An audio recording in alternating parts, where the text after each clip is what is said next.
The first prediction for today is for the game between the Magic and the Hornets. The Magic roll into Charlotte looking to snap a 4-game skid, but this is no easy task. They just got hammered by Detroit, and now they're on the second night of a back-to-back. Never an ideal setup for a team still trying to find its rhythm. Paolo Banchero and Franz Wagner have been doing their part, but Orlando's defense has lost its edge. They're giving up way too many open looks and allowing opponents to dictate the pace. Charlotte, on the other hand, might be sitting at .500, but they've shown flashes of serious offensive firepower. LaMelo Ball is out there running the show with flair, Miles Bridges is cleaning up the glass, and rookie Con Newpel is making his mark early. Despite their blowout loss to Miami, this team looks like it's starting to believe in itself, and Spectrum Center is where they tend to feed off that crowd energy. When it comes to matchups, the Magic have owned the Hornets in recent years, no doubt about that. They've won 9 of the last 10 meetings and covered nearly every spread along the way. But trends are meant to be broken, and this one feels right for a flip. The Hornets have been much more consistent at home. They're healthier, and they're catching the Magic in a brutal scheduling spot.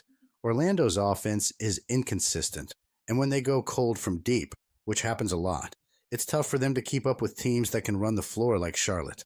The Hornets rank near the top of the league in third-quarter scoring, which could be the turning point if this game stays close early. I think this one comes down to fatigue versus pace. Charlotte's legs are fresh, their ball movement is crisp, and they've got confidence in their shot. Orlando, meanwhile, still looks like a team searching for chemistry. I'm riding with the home squad here. Give me the Hornets to take this one outright and maybe even pull away late. My pick, Charlotte Hornets win. The second prediction for today is for the game between the Warriors and the Bucks. The Fiserv Forum is about to light up Thursday night as the Bucks and Warriors square off in what feels like a statement game for both squads. The Warriors have opened the season firing on all cylinders, winning 4 of their first 5, and they're chasing their third straight win after absolutely locking down the Clippers 98-79. Jimmy Butler led the charge with 21 points, and that relentless energy that seems to lift the whole team. Stephen Curry did what Steph does, 19 points, 8 dimes, smooth flow. But what really stood out was Golden State's second-half defense, suffocating LA and holding them to just 30 after the break. That's vintage Warriors grit. Now they hit the road to face a Milwaukee team that's also feeling itself. The Bucks have won 3 of their first 4, and Giannis is playing like a man possessed. Against the Knicks, he dropped 37 on 16 of 22 shooting, grabbed 8 boards, and dished 7 assists. Absolute dominance. Ryan Rollins came off the bench with a sharp 25 points, and Gary Trent Jr. added 11. They shot 54% from the floor, erased a 14-point deficit, and closed strong. That's the kind of resilience that turns a good team into a dangerous one. But here's the twist. The Bucks come in as underdogs in their own house. Milwaukee has won 16 of their last 17 at home versus Pacific Division teams with a winning record, and they've covered in 7 of their last 8 at Fiserv. On the flip side, the Warriors have struggled covering after a home win and haven't fared well lately against Central Division foes. However, you can't ignore Golden State's history. They've beaten Milwaukee in the last 3 meetings and are still lethal from deep, leading the league in made threes. The key battleground? Inside the paint. Golden State's interior defense has been shaky, and Giannis is a freight train down low. If Milwaukee controls the glass and forces the Dubs to play half-court sets, they've got a real shot to flip the script. But if Curry and Butler start heating up from outside and Kuminga keeps bringing that athletic spark, Golden State could pull away fast. Both teams are rolling, but I think the home crowd and Giannis fire tilt the balance. The Bucks' energy at Fiserv, paired with how they handled New York, tells me they're built to take this one personally. My pick. I'm rolling with Milwaukee to cover the spread and hand the Warriors a reality check at Fiserv Forum. The third prediction for today is for the game between the Washington Wizards and Oklahoma City Thunder. The Wizards are walking into Paycom Center tonight with one of the toughest tasks imaginable, taking on an undefeated Thunder squad that looks like it hasn't skipped a beat since lifting the trophy last June. Oklahoma City has stormed into the new season at 5-0, playing disciplined basketball, defending at an elite level, and showing once again why they're the most complete team in the league. Shai Gilgeous-Alexander has been in MVP mode, dropping 30-plus in 4 of 5 games while controlling the tempo like a seasoned vet. Even with key players like Chet Holmgren and Jalen Williams sidelined, OKC hasn't lost its rhythm. The Thunder are suffocating opponents in the paint, owning the boards, and locking down mid-range attempts with surgical precision. Their defensive rotations are crisp, and they're forcing teams to take bad shots late in the clock. On the other side, Washington has been living on the edge. The Wizards blew a 19-point lead against Philly and got burned in overtime despite Alex Sarr's monster 31-point, 11-rebound double-double.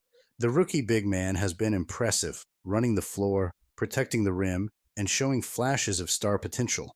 But the rest of the roster hasn't been consistent enough to close out games. CJ McCollum and Chris Middleton bring experience. Yet Washington's defense has been a turnstile, ranking near the bottom in efficiency. The problem for the Wizards is simple. OKC doesn't beat itself.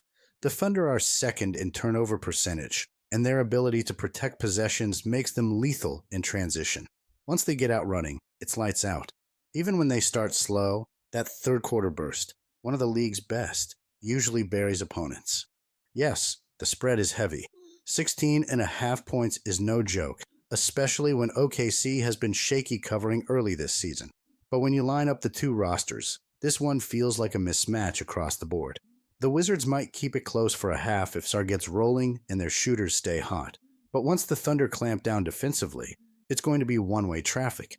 I think the Thunder will control this game from wire to wire.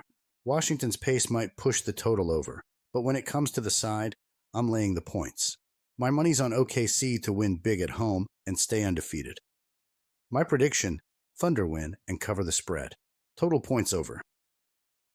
The fourth prediction for today is for the game between the Miami Heat and San Antonio Spurs. The Heat are rolling into San Antonio red hot and confident after torching Charlotte, Memphis, and New York. This Miami team doesn't look like the grinded-out, half-court unit we've known for years. They're pushing the pace, firing from deep, and putting up video game numbers, over 130 points per night. Eric Spoelstra has completely opened the floor, and it's working. Even without Tyler Herro and possibly Norman Powell, guys like Jamie Jaquez Jr. and Bam Adebayo are carrying the load beautifully. Bam, in particular, has been the glue, defending, scoring, facilitating, and setting the tone every trip down the court. Now, the big question, can Bam handle the unicorn himself, Victor Wembanyama? Wemby's been a nightmare for every front court so far, leading the league in blocks and dominating both ends. San Antonio's 4-0 start is impressive on paper, but when I look closer, it came against shaky opponents. Dallas finding its rhythm, New Orleans inconsistent as ever, and Toronto and Brooklyn both in rebuild mode. This matchup with Miami is easily their first real test. The Spurs love to slow things down, work through Wemby in the post, and grind opponents into mistakes. But against Miami's high-tempo offense and ball movement, that methodical style could backfire. If the Heat dictates pace, San Antonio's defense will have to scramble, and I'm not convinced they can keep up for 4 quarters. Yes, the Spurs are young, deep, and energized, but experience matters when games tighten up. Spoelstra's crew has seen every type of opponent, every kind of run, and they know how to stay composed. With Miami leading the league in offensive efficiency and showing improved spacing and chemistry, I think they'll make this one a dogfight till the final buzzer. I respect what Wemby and the Spurs have done, but I'm not buying the hype just yet. Miami's veterans know how to expose youthful mistakes, and even shorthanded, they have the discipline and defensive smarts to hang around. I believe this one goes down to the wire, and my money's on Miami to keep it close and cover the spread.